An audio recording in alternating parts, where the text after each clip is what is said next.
혹시 이런 경험 있으신가요?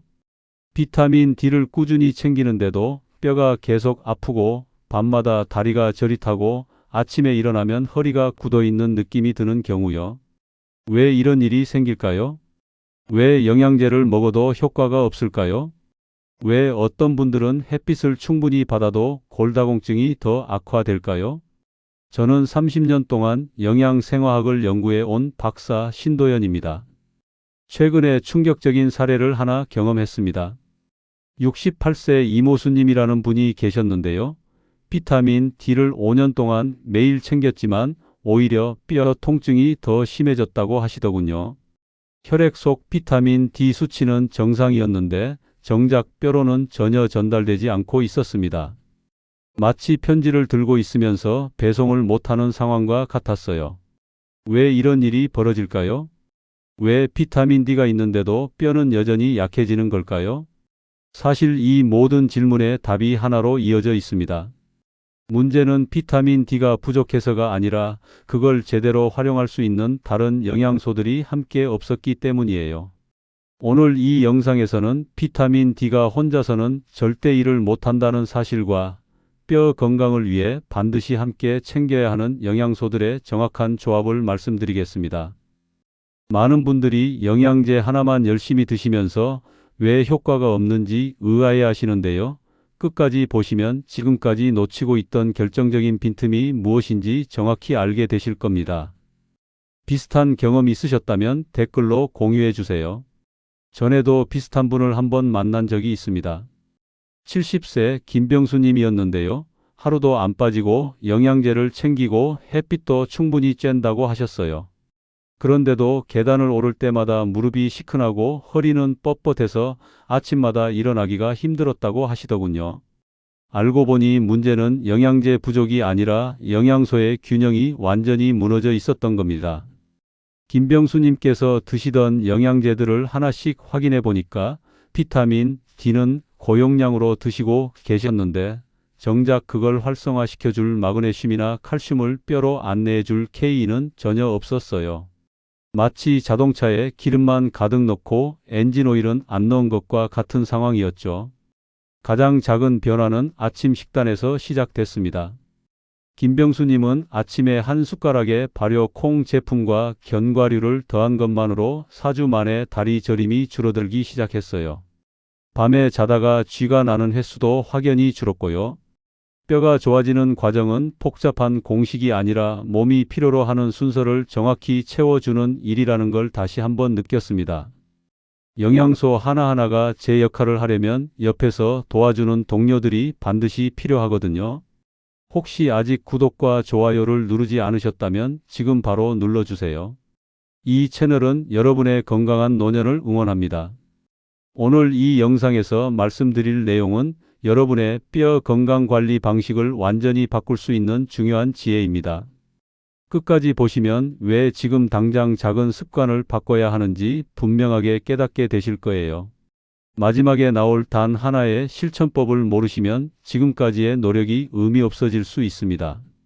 그럼 이제부터 비타민 D가 제 역할을 못하게 만드는 일상 속 위험 요소들을 하나씩 짚어보겠습니다. 우리 몸에서 마그네슘이 부족하면 비타민 D는 아무리 많아도 활성화되지 않습니다. 이게 정말 중요한데요. 비타민 D는 간과 콩팥을 거쳐야 비로소 몸에서 쓸 수 있는 형태로 바뀌는데 이 과정에서 마그네슘이 효소를 작동시키는 핵심 역할을 해요. 마그네슘이 없으면 비타민 D는 그냥 혈액 속에 떠다니기만 하고 정작 뼈로는 전달이 안 되는 거죠. 한국 영양조사 자료를 보면 성인의 80% 이상이 마그네슘 부족 상태로 나타났어요. 특히 60대 이상에서는 이 비율이 더 높고요. 왜 이렇게 부족할까요?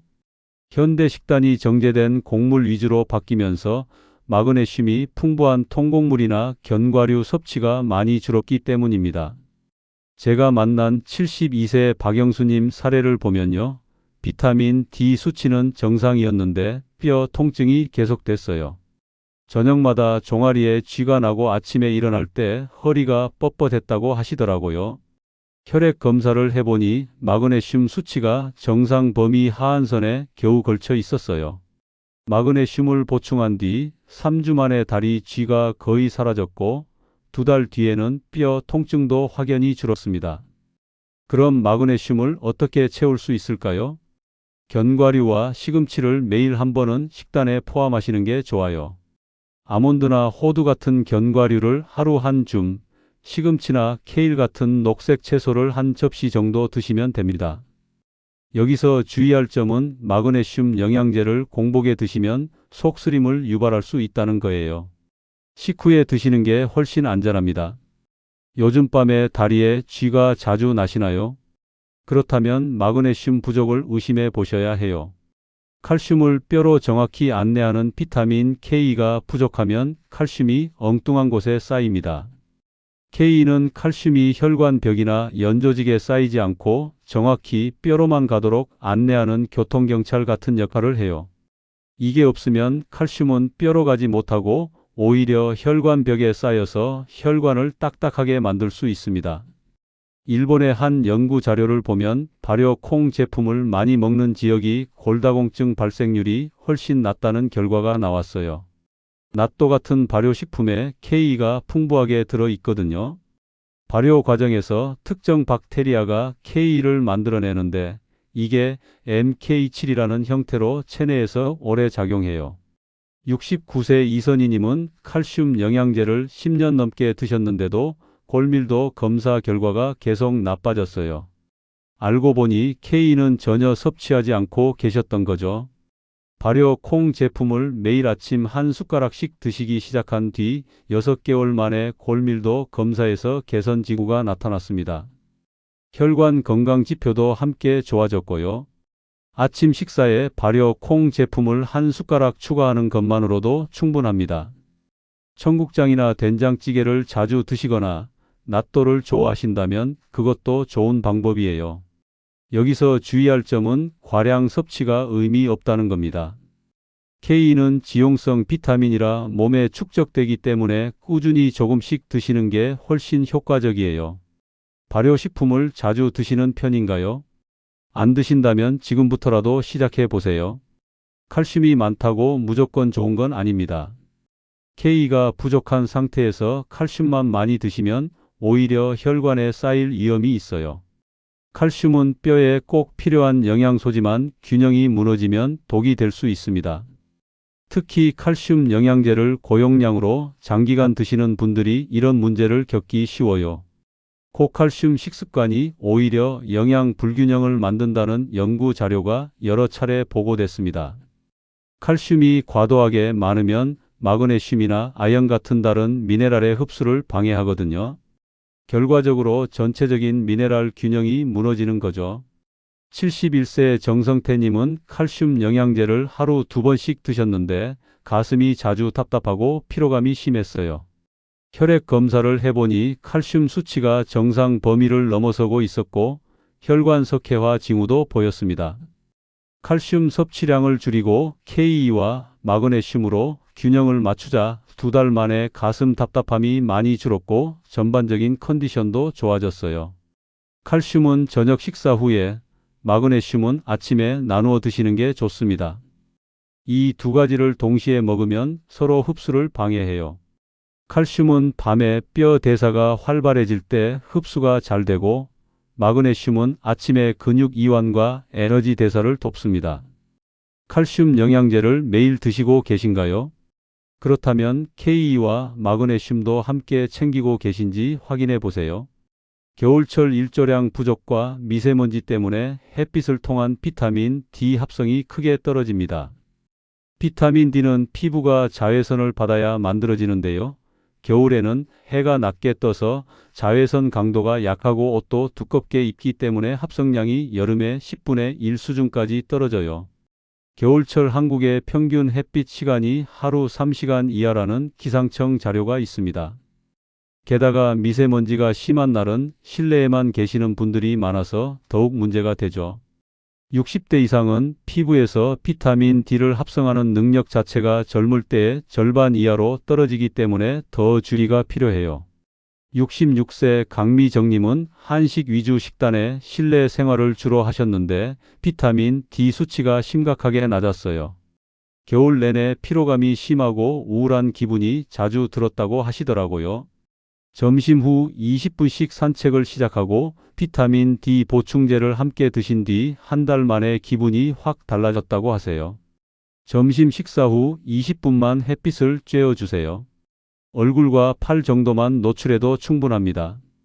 여기서 주의할 점은 자외선 차단제를 바를 경우 비타민 D 합성이 크게 떨어진다는 거예요. 짧은 시간 동안은 자외선 차단제 없이 햇빛을 받는 게 좋습니다. 요즘 햇빛을 얼마나 받고 계신가요? 실내에만 계신다면 의식적으로라도 밖에 나가 보세요. 발효식품 섭취가 부족하면 K를 충분히 얻을 수 없습니다. K는 동물성 식품에도 일부 들어있지만 발효 과정에서 특정 박테리아가 만들어내는 MK7 형태가 체내 지속 시간이 훨씬 길어요. 생콩에는 K가 거의 없지만 발효되면 그 함량이 수십 배로 늘어나거든요. 발효 콩 제품의 MK7 함량은 생콩보다 수십 배 높다는 연구 결과가 있습니다. 청국장 한 숟가락에 들어있는 K가 일반 콩 한 그릇보다 훨씬 많아요. 이게 바로 전통 식단을 드시던 세대가 뼈 건강이 좋았던 이유 중 하나입니다.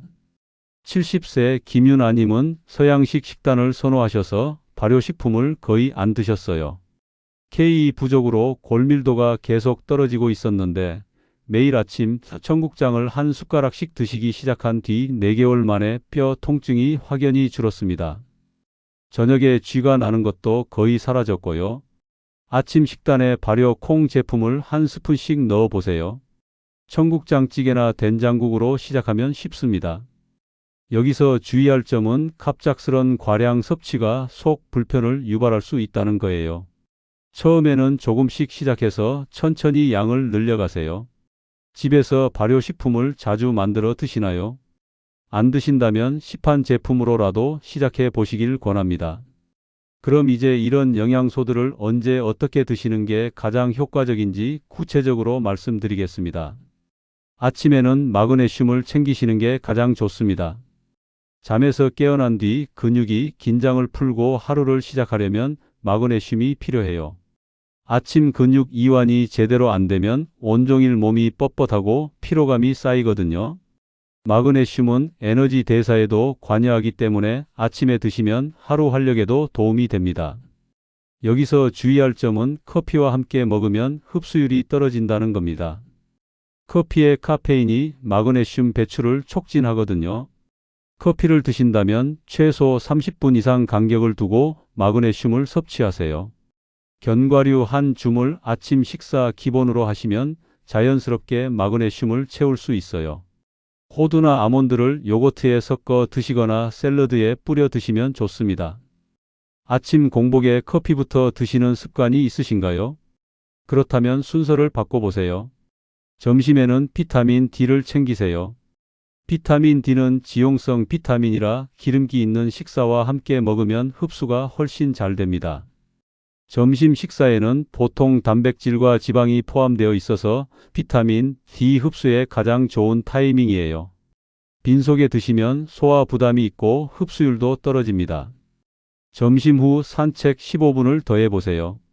식사 후 가볍게 걷는 것만으로도 혈당 조절에 도움이 되고 햇빛까지 받으면 비타민 D 합성도 함께 일어나니까 일석이조예요.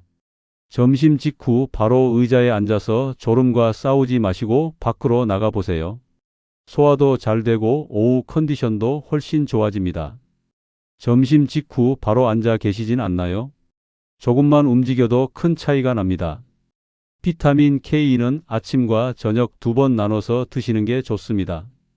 발효식품에 들어있는 MK7 형태는 체내 지속 시간이 길어서 하루 한 번만 드셔도 되지만 아침, 저녁으로 나눠 드시면 더 안정적으로 유지돼요. 혈중 농도가 일정하게 유지되는 게 칼슘을 뼈로 보내는데 훨씬 유리하거든요.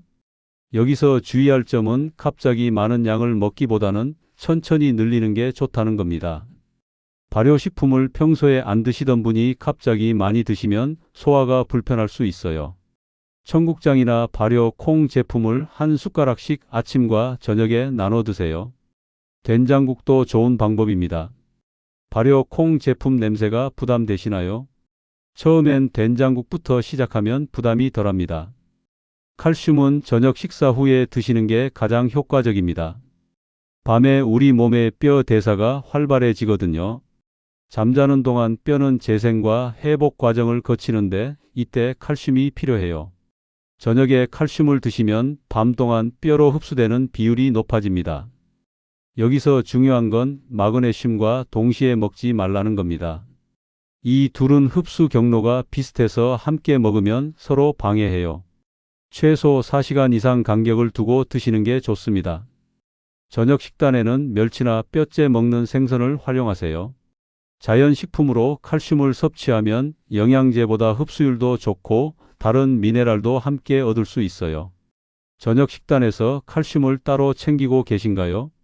멸치볶음이나 뱅어포 같은 반찬을 자주 드시면 좋습니다. 하루 물 섭취량도 영양소 흡수에 큰 영향을 줍니다. 수분이 부족하면 혈액순환이 원활하지 않아서 영양소가 세포까지 제대로 전달되지 않아요. 대사 효율이 떨어지면 아무리 좋은 영양제를 먹어도 소용이 없습니다. 물은 영양소를 운반하는 매개체 역할을 하거든요. 여기서 주의할 점은 과한 물 섭취가 오히려 속 불편을 만들 수 있다는 겁니다. 특히 한 번에 많은 양을 마시면 위가 팽창해서 소화가 방해받아요. 하루 6잔 정도를 여러 번 나눠 마시는 게 가장 좋습니다. 아침 기상 후 1잔, 식사 전후로 1잔씩, 오후에 1잔, 저녁에 1잔 이런 식으로 분산해서 드세요. 물을 한 번에 많이 드시는 편인가요? 조금씩 자주 마시는 습관을 들여보세요. 계절에 따라 영양소 전략을 다르게 가져가야 합니다. 겨울에는 햇빛 부족으로 비타민 D 합성이 떨어지고 여름에는 땀으로 마그네슘 손실이 증가해요. 같은 영양제를 1년 내내 똑같이 먹는 것보다 계절 특성에 맞춰 조정하는 게 훨씬 효과적입니다. 계절에 따라 영양 균형을 조정해야 한다는 연구 자료가 여러 차례 발표됐습니다. 특히 한국처럼 사계절이 뚜렷한 나라에서는 더욱 중요해요. 겨울에는 비타민 D 보충을 강화하고 여름에는 마그네슘 섭취를 늘리세요. 봄, 가을에는 균형 잡힌 식단으로 전체적인 영양 상태를 점검하는 시기로 삼으면 좋습니다. 계절마다 피로감이 달라지시나요? 그렇다면 계절별 영양 전략을 세워보세요. 움직임과 영양의 시너지를 빼놓을 수 없습니다. 뼈는 자극이 있어야 튼튼해져요. 아무리 좋은 영양소를 먹어도 움직임이 없으면 뼈는 그 영양소를 제대로 활용하지 못합니다. 걷기나 가벼운 근력 운동이 뼈에 자극을 주면 뼈 세포가 활성화되면서 칼슘을 더 잘 받아들이거든요. 여기서 주의할 점은 무리한 운동이 오히려 통증을 악화시킬 수 있다는 겁니다. 특히 이미 골다공증이 있는 분들은 과격한 운동보다 꾸준한 걷기가 훨씬 안전해요. 하루 20분만 걸어도 충분합니다. 빠르게 걸을 필요도 없어요. 자기 페이스에 맞춰 편안하게 걷는 것만으로도 뼈에 충분한 자극이 전달됩니다. 산책을 규칙적으로 하고 계신가요?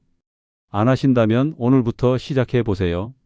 그럼 이제 오늘 배운 내용을 정리하고 당장 실천할 수 있는 방법을 말씀드리겠습니다. 오늘 내용에서 가장 중요한 건 잘못된 상식과 올바른 관리의 차이입니다. 많은 분들이 비타민 D만 열심히 챙기면 뼈가 튼튼해질 거라고 믿으시는데요. 실제로는 마그네슘과 K가 함께 있어야만 비타민 D가 제 역할을 할 수 있어요. 비타민 D는 혼자서는 아무것도 못합니다. 마그네슘이 활성화시켜주고 K가 칼슘을 뼈로 정확히 안내해줘야 비로소 뼈 건강이 좋아지는 거죠.